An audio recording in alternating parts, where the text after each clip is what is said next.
I need a hat, but not just any hat. I need this hat in particular. This is the Bonneville 200 mph club hat, and the only way to get it is to break a record at the Bonneville Salt Flats over 200 mph. You can't just go 200 and get it, you have to go faster than 200 and also faster than anyone who has ever driven at Bonneville in your class.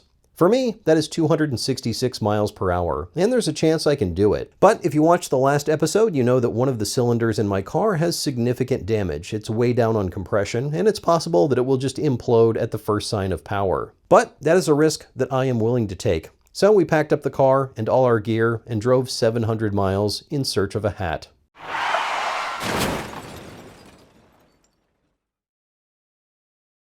We haphazardly shoved everything into the back of the Wizard van. Storage was helped by this filing cabinet that I got for free on Craigslist the previous day. We made it about 2 miles from my house before we encountered our first setback. Someone rear-ended me. They were going very slow, but it was not a great way to start the trip. 4 taillights, reflective strips, red straps, and the weirdest looking car you've ever seen are apparently not enough to get some people's attention. But there was no damage, so we continued on to 10 straight hours of desolate boredom, also known as Nevada.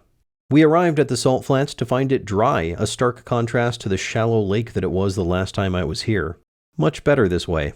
Unfortunately, some of that rust prevention oil that I sprayed liberally under the van made its way back to the race car, covering it and the trailer in disgusting road grime. Thankfully, the race car had its GIMP mask on to protect the windshield.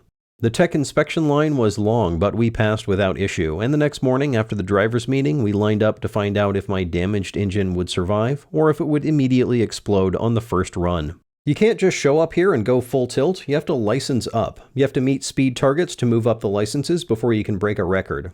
I am here. So for the first run, I have to go between 150 and 175. Because of this, we chose the short course since the line is not as long. The plan is to give it full throttle all the way up to about 165 miles per hour and then hold it there over the timed mile. I don't see any reason to baby the engine. If it's going to blow up, we might as well find out right now.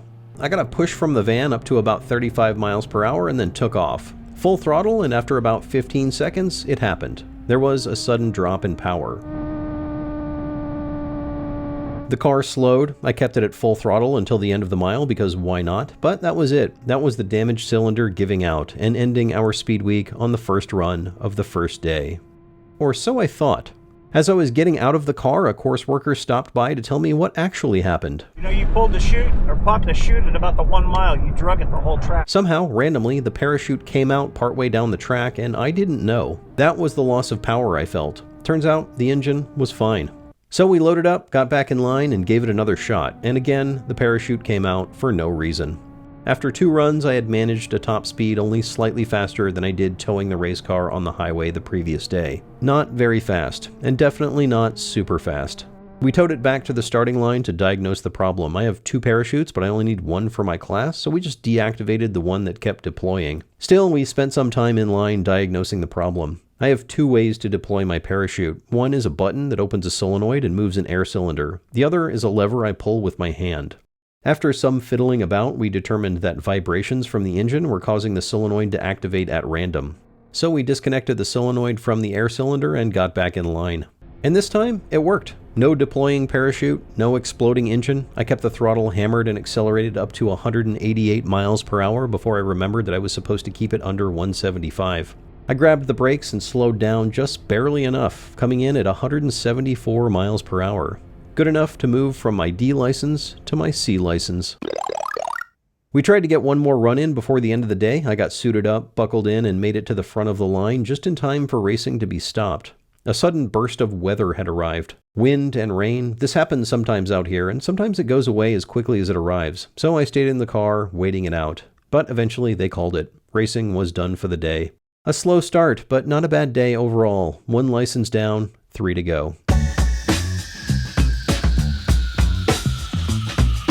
Since we were next in line the previous day, we got to jump to the front of the line as soon as we arrived in the morning. We had solved the parachute problem, but auto racing is nothing if not a series of unexpected problems, so I took off into the early morning sun, cautious but optimistic. I needed to be somewhere between 175 and 200, and I crossed the last timing light at 190.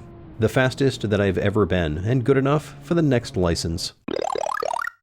There was one problem. My speedometer came loose and started to drift down into my field of view. We fixed that with some duct tape. The next step is 200 miles per hour, but before that, we took a moment to look over the car to make sure everything seemed to be where it was supposed to be. Kirk noticed that the tail was not sitting correctly. There was this weird gap to the rest of the body that hadn't been there before. And then we looked under the car and saw a giant gaping hole where the salt had cut right through the fiberglass. Fun.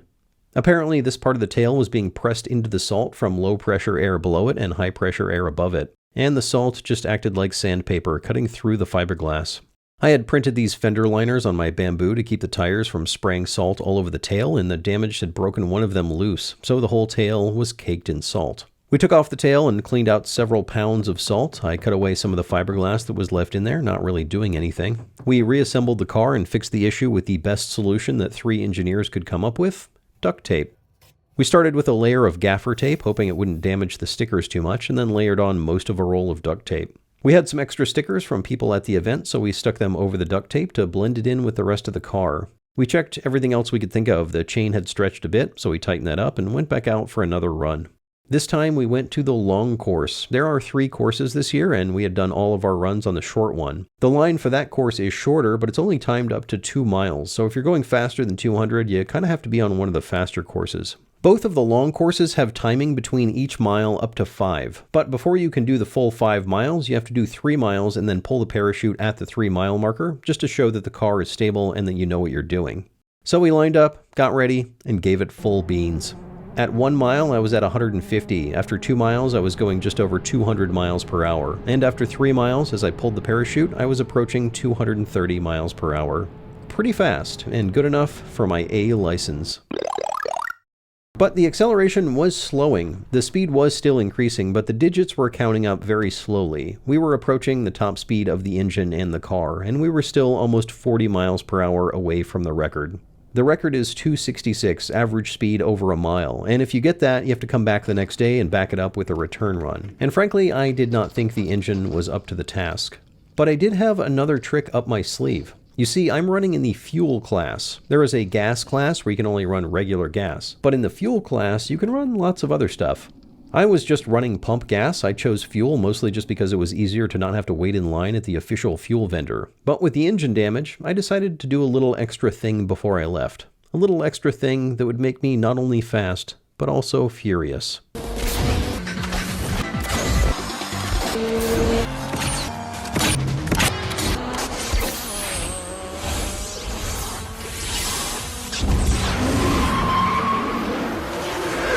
That's right, I got nitrous oxide. Nitrous oxide is not a fuel, it's an oxidizer. It just allows me to put more fuel into the cylinders and make more power. I don't know how much power this engine can take before it grenades itself, but I had nozzles for up to 75 extra horsepower. And I decided the next day I would just go full tilt, right out of the gate, 75 horsepower. After some early setbacks with parachutes and body damage, things were looking up. We were going fast, and we were ready to try and break a record. And then someone died. Traveling at close to 300 miles per hour, Chris Raschke lost control of his streamliner.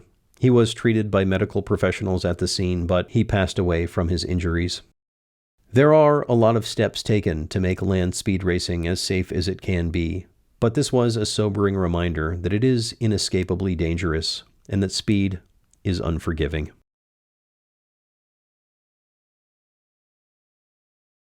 After discussing it, we decided to take it easy the next day. We set up the nitrous for a smaller 25 horsepower increase. We didn't actually know if this would give us 25 horsepower. Remember in my last video when we went to the dyno but found out the oil cooler was busted and one of the cylinders was damaged? Well, part of the reason for that dyno run was to tune the nitrous, to make sure we were adding the correct amount of fuel to compensate for the added oxygen from the nitrous. And since we had those problems at the dyno, we didn't get to do that. So we took our best guess, plugged it into the engine controller, and gave it a shot. But before that, we had another problem to fix. The duct tape wasn't holding up. It was just getting abraded away like the fiberglass. We needed something more rigid, something that would hold up to salty sandpaper, something metal. We asked around, and then I remembered that we had some metal, in the form of a metal filing cabinet. Perfect. I took out one of the drawers and we traced out the opening cut into the fiberglass and then drew a larger outline to give us a flange to rivet to. Then I very carefully chopped a huge hole in the bottom of a filing cabinet drawer. We pop riveted it in place and for good measure added a bunch of duct tape to it, this time white duct tape to match the body color. We got back in line and did another run. This time, having previously qualified for the full course, I pinned the throttle for the entire 5 miles.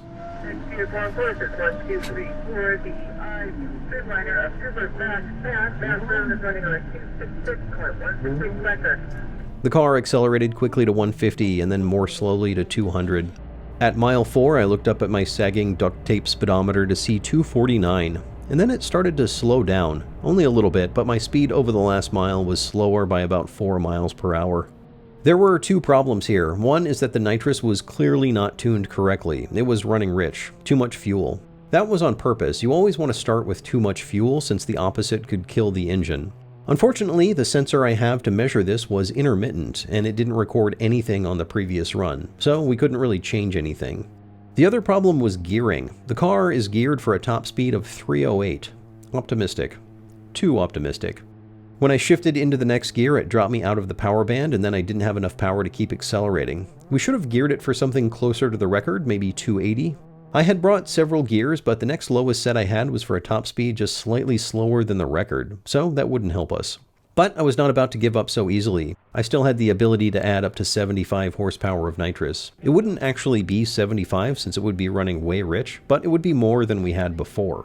So I installed the 75 jet, updated the engine controller, and went back out. And this time I went 5 miles per hour faster. That is definitely not an added 50 horsepower. But this time the oxygen sensor did work, so we took the laptop back to the hotel and made some plans.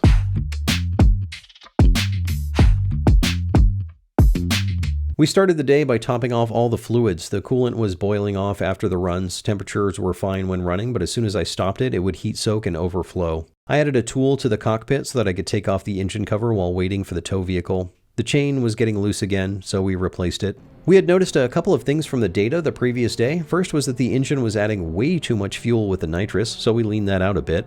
The other was that whenever I would shift, the engine was falling just below the minimum RPM I had set for the nitrous. So I widened the range a little bit. This meant that I would need to be careful when I flipped on the switch, not doing it too early or too low in the revs. The computer controls when the nitrous will be on, but I had also added a switch that I could use to turn it on or off.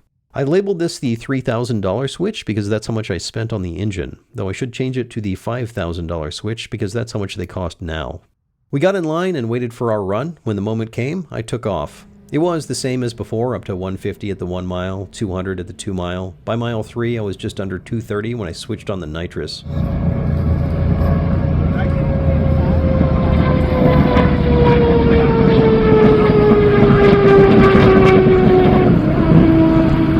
By mile 4, I was past 250 miles per hour. The top speed when I pulled the parachute at the exit of the last mile was 266 miles per hour. The record for my class is 266, but the record is for your average speed over a mile, not your top speed. And for me, that average speed was 261, just 5 miles per hour off.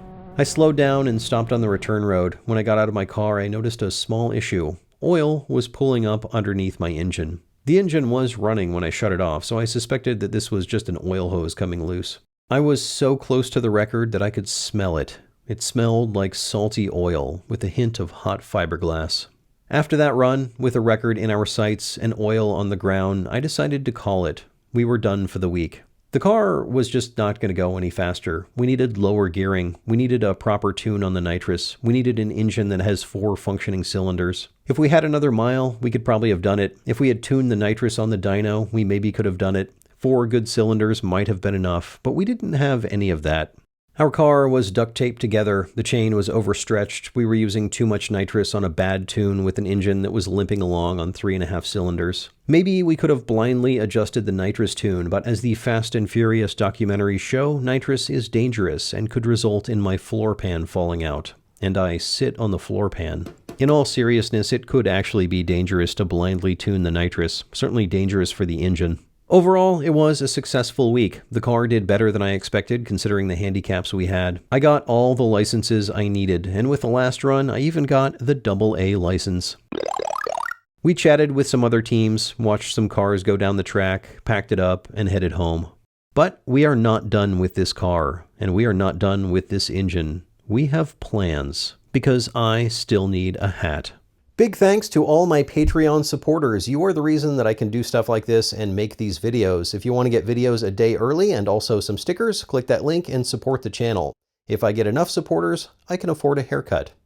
See you next time.